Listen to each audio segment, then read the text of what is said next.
বিশ্বকাপের ৯৬ বছরের ইতিহাসে নকআউট পর্বে ১০ গোল করে রেকর্ড বুকে যার নাম লিপিবদ্ধ, যে কোনো দলের রক্ষণভাগের জন্য আতঙ্কের যেটি নাম, এবং এবারের বিশ্বকাপে গোল্ডেন বুটের দৌড়ে যার নাম, তিনি হচ্ছেন ফরাসি ফুটবলের রাজপুত্র কিলিয়ান এমবাপ্পে। আমি এই মুহূর্তে রয়েছি বন্ডি এলাকায়, যেখানে তার জন্ম হয়েছিল রাজধানী প্যারিসের খুব কাছে এই শহরটি, এবং এটি হচ্ছে এস বন্ডি ফুটবল অর্থাৎ অ্যাসোসিয়েশন বন্ডির মাঠ, যে মাঠে শৈশবে এবং কৈশোরে কিলিয়ান এমবাপ্পে খেলেছেন, এবং 14 বছর বয়সে তিনি মোনাকো যাওয়ার আগ পর্যন্ত এই শহরেই তিনি বেড়ে ওঠেন এবং এই মাঠেই আসলে তিনি খেলেন। এই এলাকার বিভিন্ন বাড়ির সামনে ছোট একটি সাইনবোর্ড ঝোলানো হয়েছে, যেখানে লেখা রয়েছে 1998 সালে কিলিয়ান এমবাপ্পের জন্ম হয়েছিল, যে বছর ফ্রান্স বিশ্বকাপ নিয়ে এসেছিল।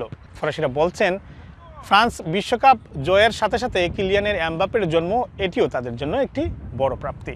2004-05 মৌসুমে এই বন্ডি ক্লাবের হয়েই তিনি ফুটবলের জগতে প্রবেশ করেন, আর 2014-15 সালে মোনাকো যুবদল ও মূল দলের হয়েই তিনি ফুটবল খেলা শুরু করেন।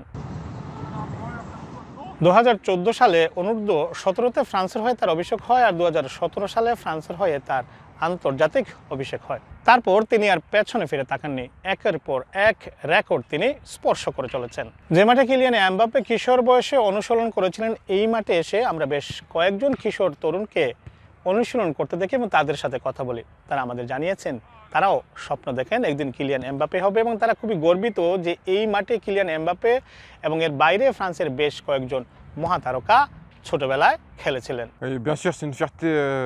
হ্যালো, আমার নাম ইয়াসিন কারজাজি। আমি বদিতেই থাকি। আজ আমি এখানে আমার বন্ধুদের সঙ্গে এসেছি, যেমনটা আপনারা দেখতেই পাচ্ছেন, ফুটবল খেলার এবং অনুশীলন করবার জন্য। এই স্টেডিয়ামটির নাম স্তাদ দ্য লিও গ্রাগ্রোস, যা বদিতে অবস্থিত। বিশেষ করে আমরা জানতে পেরেছি যে বেশ কয়েকজন ভালো খেলোয়াড় এখানে খেলেছেন, যেমন উইলিয়াম সালিবা এবং কিলিয়ান এমবাপ্পে। মোনাকোর সঙ্গে পেশাদার চুক্তি করার আগে তারা এই এএস বদিতেই খেলতেন। C'est un grand joueur, le meilleur joueur du monde actuellement. এই মাঠে এখন যারা অনুশীলন করছেন তাদেরও স্বপ্ন একদিন তারা কিলিয়ান এমবাপ্পের মতো হবেন এবং রেকর্ডের পাতায় তাদের নাম লিপিবদ্ধ থাকবে। কিংবদন্তি ফরাসি ফুটবলার হিসাবে ফুটবল সমর্থকদের হৃদয়ে যুগের পর যুগ তাদের নাম লেখা থাকবে।